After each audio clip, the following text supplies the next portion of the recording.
મિત્રો, કેમ છો બધા? અને અમે આવી ગયા છીએ પ્રયાગરાજથી જઈને રિટર્ન ઘરે. જોઈ લો, અને અમે લઈને આવી ગયા હતા ગંગાજળ મિત્રો.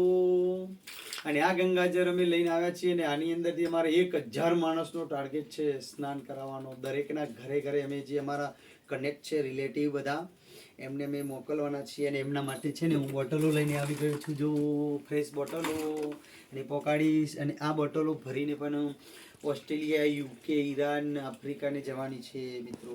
આ હું અહીંથી મોકલી દઈશ સ્પીડ પોસ્ટમાં, એર કાર્ગોમાં. તો એમના ત્યાં પણ પહોંચી જશે અને બધા સ્નાન કરશે. એટલે મારો ટાર્ગેટ 1000 માણસનો છે. અને મિત્રો, જો તમારે પણ જો જવું હોય તો સરસ મજાનો 144 વર્ષે આવો મોકો નહીં મળે તો રાહ કોની જોવો છો? તમે ફેમિલી સાથે પણ જઈ શકો છો, તમારી ગાડી પણ લઈને જઈ શકો છો. રસ્તો સરસ મજાનો ક્લીન છે.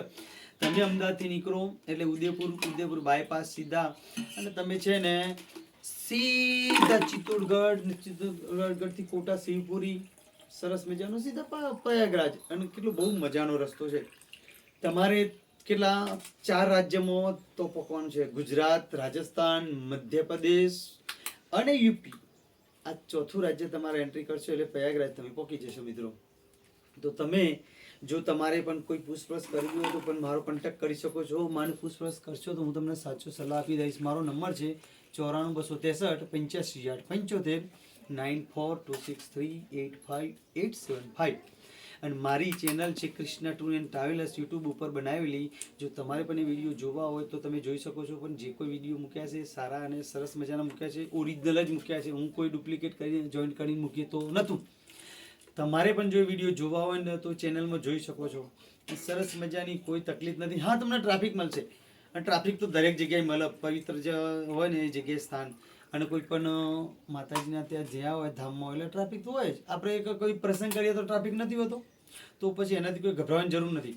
તમે તમારી ગાડી પણ લઈ જઈ શકો છો મિત્રો. ઠીક છે. આ થોડી બોલવાની તકલીફ તો પડી જાય વચ્ચે વચ્ચે, કેમ કે હજી અમે નવા છીએ યુટ્યુબ પર એટલે. અને જો તમારે પણ સરસ મજાનો પ્રવાસ કરવો હોય તો આખો મેકી નીકળી જજો. ફ્લાઇટમાં જાય છે એમને પણ તકલીફ તો પડે છે, ટ્રેનથી થાય એમને તકલીફ પડે છે, અને બસમાં જાય એને પણ પડે છે. કેમ? પ્રયાગરાજ ઉતરી ગયા અને ત્યાંથી પછી જવા માટે શું? કેમ કે ત્યાં મેન તો એ જ છે ને. અહીંથી જવામાં તો કોઈ તકલીફ નથી તમને, પણ જે છે ત્યાં છે ટ્રાફિકની સમસ્યા. એટલે તમારે ટ્રાફિકનો 100 કિલોમીટરનો સામનો કરવો પડશે. અને એ તો જરૂરી છે. તમે એટલી કષ્ટ, ભગવાન રામને પણ 14 વર્ષ વનવાસ જવું પડ્યું હતું, તો પછી આપણે એક દિવસ તો તકલીફ વેઠી શકીએ ને. કેમ? સાચી વાત છે ને બધાને. જો તમારે પણ કંઈક કમેન્ટ મને કરવી હોય, લખવું હોય તો મને લખી શકો છો. ઠીક છે. ઓકે, તબ તક કે લીએ બાય બાય, ટાટા. અને મારી ચેનલને ફોલો કરવા માટે તમારે કૃષ્ણા ટૂર એન્ડ ટ્રાવેલ્સમાં જરા ફોલો કરશો, જોશો. એ મારી વાત તમે જરૂરથી વિડીયો દરેક જોજો અને સાંભળજો. બરોબર? Okay, Tata, bye bye.